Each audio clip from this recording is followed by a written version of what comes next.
sometimes the most common definition of resilience that people tend to bandy around is something along the lines of, our capacity to overcome adversity. And I just don't write that down because it sucks as a definition, by the way. I think what we've done is we've tended to individualize resilience. And you get a lot of sort of motivational speakers talking about resilience in that highly individualized, I made it through adversity kind of way. And it makes great television. And you get on Oprah, or used to get on Oprah, but it's actually not scientifically true. What we're actually understanding about resilience is a far more complex story.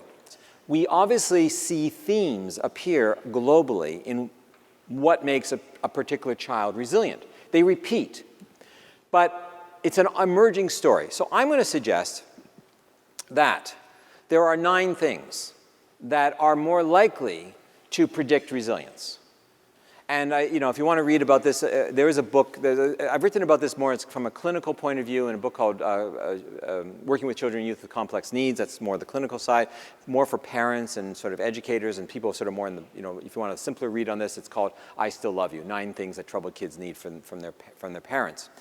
But essentially what we're seeing is these patterns. Kids seem to need structure and consequences in their lives. They also, by the way, children seem to need globally, no surprise, parent-child connections. But here's the interesting thing. Not just that. I very often have unfortunately, maybe shared the stage and people say, oh, it's all about parent-child connections. And the truth of the matter is when people are under stress, that's not the case. All over the globe, it's actually the minority opinion that it's the primary caregiver who looks after the child during a stressful period of life.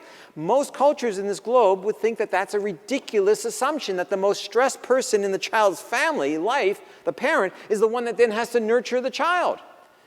The child would be passed around to all the aunties and potentially the uncles. There'd be an emphasis on fathers and other resource people. And that's why really what we're understanding is the parent-child connection is one of the mechanisms that makes us resilient, but it's not the only one. Number 4, lots and lots of other strong relationships are super important to children's psychosocial development. I worked with there was a boy, he's about 10 years old, very awkward. He'd been raised in dire poverty. His teeth were awful. He had hand-me-down clothing, and it was like he had a big target on him in the school. It said "pick on me" sort of thing, or that type of thing. And though the school had done what they could to try and keep him safe, this kid hated going to school.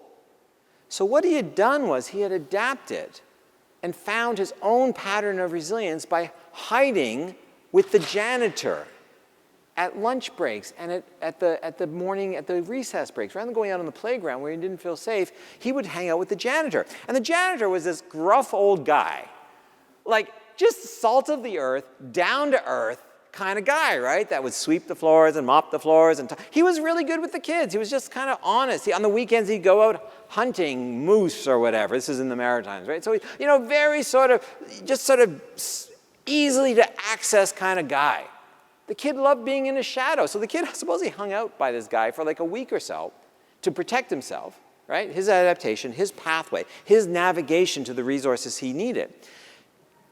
About after a week, the janitor looks at this kid and goes, and he had a bit of a sort of a Newfoundland brogue or whatever, so I can't quite do it. So anyways, but he kind of says to the kid, well, bloody hell, if you're always going to be underfoot, you might as well pick up a mop and give me a hand.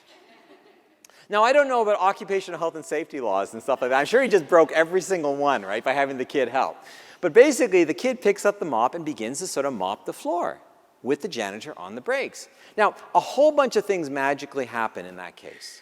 The child begins to feel a genuine connection and contribution to the welfare of this adult. He's actually being mentored by this adult, right?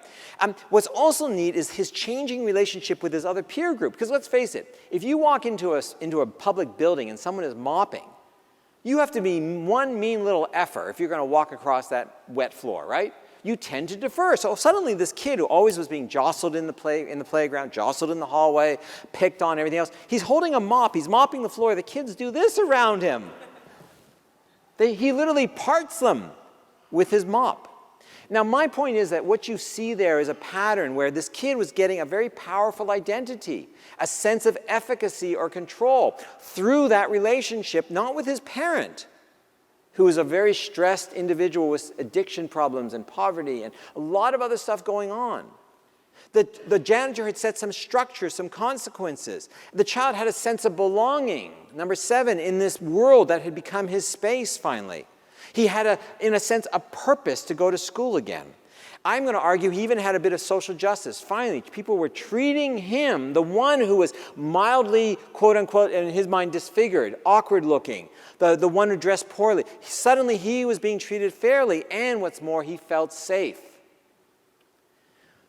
I could go on literally for hours telling you story after story after story like that, in which this matrix of these 9 factors come together in a child's life. Now, here's the interesting thing.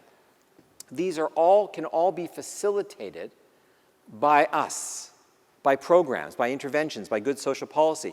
Just like, by the way, it was interesting this morning, we heard a couple of people, I think, David, you mentioned the adverse childhood experience studies, and I think Dan also sort of alluded to those. I'm sure everyone in the room is familiar with the adverse childhood experience studies, those 10 things that if they happen to you before your 18th birthday, things like exposure to violence, sexual abuse, victimization, a parent goes to jail, divorce, a parent with mental illness and addiction, all those kinds of things, right?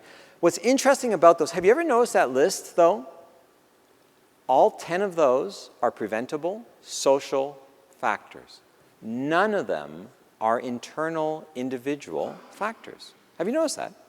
They can all be addressed by social policy.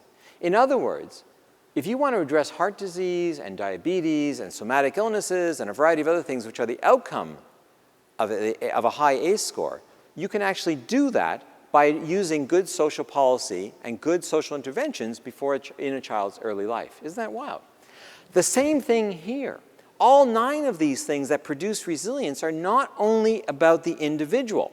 Now, if you did all 9 of these things, you would probably produce a child who's going to have a very much more positive attitude towards life, who's going to have, going to be able to sort of have the robustness to get through a crisis. If you added to this, by the way, mindfulness practices, if you add to this a cognitive behavioral intervention that allowed the child to sort of begin to sort of not misperceive and catastrophize their life when bad things do happen, and you add all these things, then you're getting essentially what it is that makes us resilient. It's that combination of things